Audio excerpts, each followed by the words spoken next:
অসমীয়াৰ পদূলিত আহি পালেহি হেঁপাহৰ ভোগালী। আৰু মই বৰ্তমান উপস্থিত আছোঁ শিৱসাগৰ খাটা পথাৰৰ তুলসী কোঁৱৰৰ ম'হৰ খুঁটিত। আৰু এই ম'হৰ খুঁটিত আপোনাৰ বৃহৎ প্ৰস্তুতি চলিছে।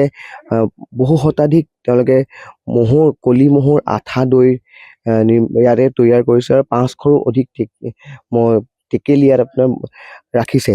আৰু এটা কথা ক'ব লাগিব যে দূৰ দূৰণিৰ পৰা আপোনাৰ ইয়ালৈ গ্ৰাহকসকল আহে আৰু গ্ৰাহকসকলে এই কলি ম'হৰ আঠা দৈ ক্ৰয় কৰিবলৈ আহে, যাতে উৰুকাৰ দিনাখন একেলগে বহি পেলাই জলপান খাব পাৰে। আৰু এটা কথা ইয়াত উল্লেখ কৰিব লাগিব যে অকল শিৱসাগৰে ইয়াত গ্ৰাহক নহয়, আপোনাৰ বিভিন্ন প্ৰান্তৰ ইয়াত গ্ৰাহক আহে আৰু এই গ্ৰাহকসকলে এই দৈ ক্ৰয় কৰিবৰ বাবে আহে, যাতে উৰুকাৰ দিনাখন আপোনাৰ উৰুকাৰ পুৱা তেওঁলোকে যি জলপান খায় আপোনাৰ জলপান একেলগে যাতে খাব পাৰে। সেইবাবে ইয়ালৈ আহি পেলাই আপোনাৰ তেওঁলোকে দৈ ক্ৰয় কৰি নিয়ে। আৰু যি দৈ আপোনাৰ বজাৰত যি দৈ উপলব্ধ থাকে তাতকৈ বহু উন্নত পৰিমাণৰ দৈ ইয়াত পোৱা যায়। আৰু এতিয়া পুৱাই আপোনাৰ এই গ্ৰাহকসকল আহি পেলাই উপস্থিত হৈছে আৰু তেওঁলোকে দৈ ক্ৰয় কৰি নিছে। আৰু আমাৰ লগত ইয়াৰ যি আপোনাৰ স্বত্বাধিকাৰী আছে, আমি তেওঁৰ পৰা জানিব কেনেকুৱা ধৰণৰ প্ৰস্তুতি মাঘৰ বিহু বুলি চলাইছিলোঁ। 500 টেকেলি ভৰাইছিলোঁ। 500 টেকেলিৰ ভিতৰতে কালি প্ৰায় গ'লেই।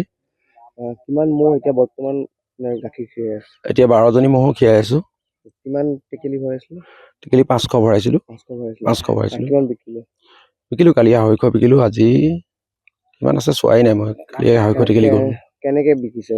এটা টেকেলি এবাৰ 250কে। কিমান আছে এটা টেকেলিত? এটা টেকেলি 2 লিটাৰ ওপৰত আছে। আৰু টেকেলিতকৈও এতিয়া গাখীৰ খোৱাতকৈ মানুহৰ টেকেলিটোহে দাম বেছি হৈছে।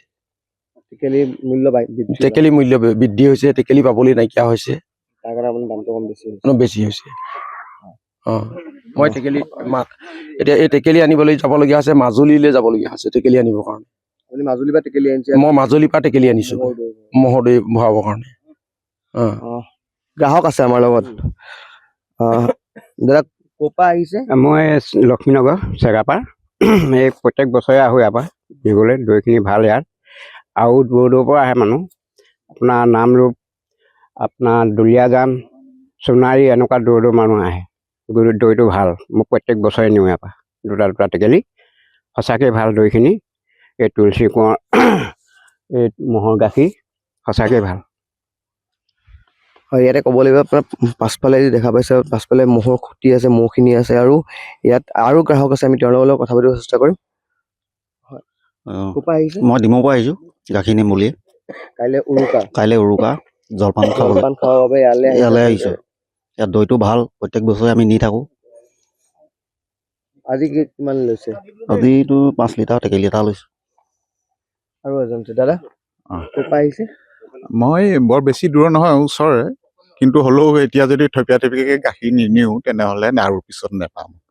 আজিয়ে নিব লাগিব। কালিলৈ নিব লাগিছিলে, কিন্তু কালিলৈকে বাট চাই থাকিবই নোৱাৰে। কালিলৈ গাখীৰ ইয়াত অলপো নাথাকে। আমি আগৰ অভিজ্ঞতা আছে, জানো। গাখীৰটো ভাল কাৰণেই সকলোৱে ইয়ালৈকে খেদি আহে। প্ৰস্তুতি ভাল, বিহু বতৰ ভাল। বিহু ভাল হ'ব বুলি ভাবিছোঁ। সকলোকে মাঘৰ বিহু আমাৰ ফালৰ পৰা শুভেচ্ছা থাকিল। মেজি চেজিও আয়োজন কৰিছোঁ বেছি। হয়, ইয়াৰ